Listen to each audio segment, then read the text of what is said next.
How to set up a listing is today's video.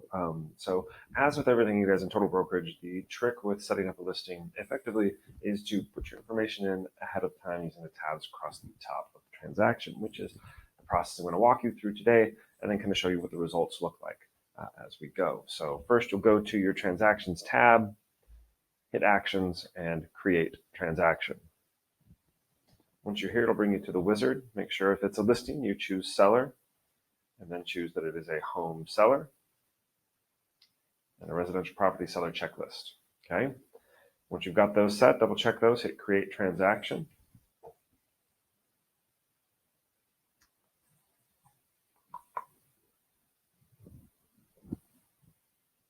And it's going to take forever to save apparently today because that's what happens whenever I'm doing these.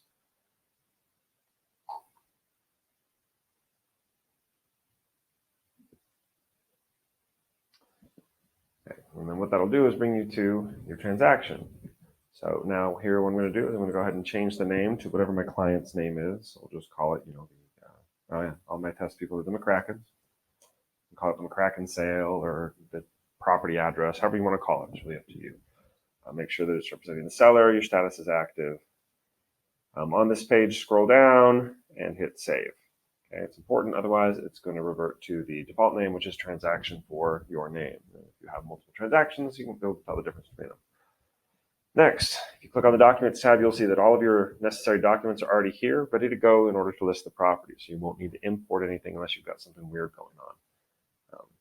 Go to your People tab.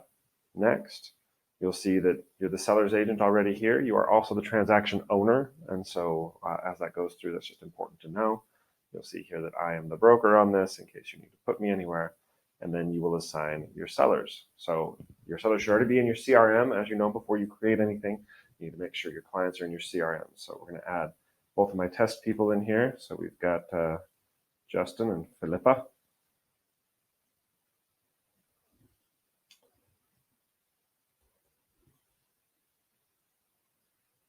Okay, they're both there, and that auto saves.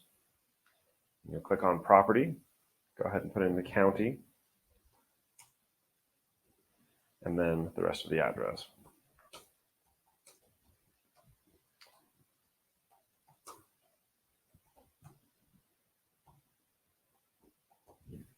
Okay, so make sure that's all there. You can't really fetch the info from the MLS. I guess you could from an old MLS number. If you have an old listing number, you can grab that and that'll auto-populate this stuff. But I figure just putting it in by hand is just fine. Click Save, and you click on the Financial tab. Okay, and so the first one is the listing commission. That's the full commission you're charging. So if you're charging 6% to the seller, you'd put 6% here. If you're charging 5.5% to the seller, you'd put 5.5 here. So put 6. And then how much the buyer's agent commission is going to be. So if you're offering a 3% VAC via the MLS, you'll put that there, and then our list price. So just make one little bit a little easier later. Go ahead there, click Save.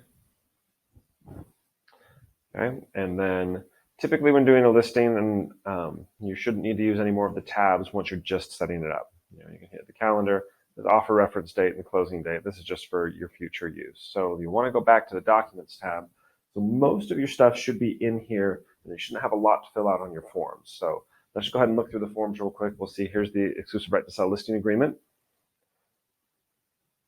And if we go to it, you'll see that it just kind of has all of this here because we need to click the preview button to make sure that it filled out okay. So you can see here we've got Unity Group, we've got our clients, we've got the agent. Here you'll put your expiration date. There's our address. Brokerage fees are put in there, 6% and 3%. Pop in your protection period of 2 months or 3 months or whatever you're comfortable doing. No months, really doesn't matter. On to the next page. There's nothing to do on page 2. Page 3 has some check boxes. You want to make sure you go all the way through your contract, make sure everything's filled out properly. So let's say we got our square footage from county records. There are no attachments, and your client is not a foreign person as defined by the IRS. Next, double check that everything looks good here, and click Save. We'll jump back to the other documents so you can just kind of see all of them.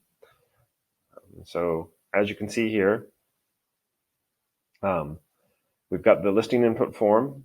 this is the form that you use to fill out the MLS. Now, the thing with this form is you can actually fill out the MLS and then generate this form on the MLS and bring it in. And sometimes it's easier to do that way. I really don't care how you do it. You can see here, it's just ready to fill out with all of this information that you would need to put in the MLS. And your client needs to sign this. And this is a required document, you guys. So like either do it on the MLS or you do it here, but we do need it. Going back.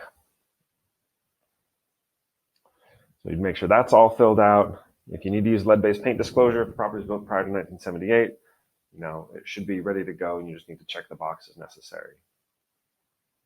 So again, as it loads, if we hit preview, you'll see the property address is there.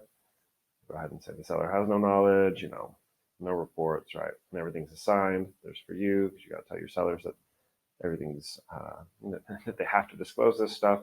And these other ends here, you don't need to worry about because those are buyer signatures. Go back to the documents. You can see, then we've got the seller's property condition disclosure. This one should all be filled out at the top, and then your seller should be able to just fill it out as they're going through.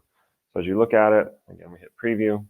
You can see that sellers' names are there, we're there, the address is there. And then all of these fields are just ready to fill. So once you share it out for signatures, they can fill all of those out. Easy peasy. Okay. We'll go back. Like I said, we're just double checking all the documents to make sure they look good. We already checked the listing agreement. Here is we'll check the wire fraud alert disclosure. This is built already with the seller in mind. So it should just be ready to go. If you hit preview, you'll see, yep, there's our sellers, us, right? And all the signatures are ready to go. And then the wire instructions, this is the form that you're going to send to the title company to make sure they wire your commission to us. So it's a pretty important form. We've set it up now, so you don't really have to do anything with it. Once again, just come in, make sure that it filled out properly, and send a copy of the title, and you'll be done with that form. All right. So once we have all of that, in order to take the listing, you go to Actions, and you will hit Request Signatures. And here we'll choose which documents to sign. So we've got our listing agreement. Let's say we've got to do the lead-based paint disclosure. So we filled out the listing input form, seller's property condition disclosures. Just all of these, really, just get them done. You don't need to do the wire instructions for the seller because they don't sign them, sorry. So, but most of them you can do. And you'll add your signers. We'll add seller 1 via email. Shows you what they have. We'll add a signer. Seller 2. See, that's all set to go. You can choose to send signature requests one by one, which I didn't want to do, but either way. And then, as you can see, we'll just hit send. And what that's going to do is that's going to send it to your 2 sellers, and they'll be able to sign it. And once it's signed, you get an email. Everything will be ready to go. You'll be able to move forward with your listing.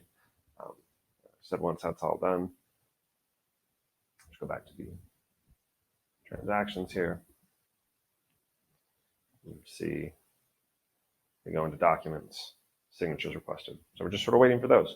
And guys, that's how you set up a listing. Like I said, use the tabs across the top to set everything up beforehand. And then anything you do from that point on, if you're using the forms that are inside the system, they should auto-populate with what you need. And if you run into a problem, of course, let us know. That is what I've got for today.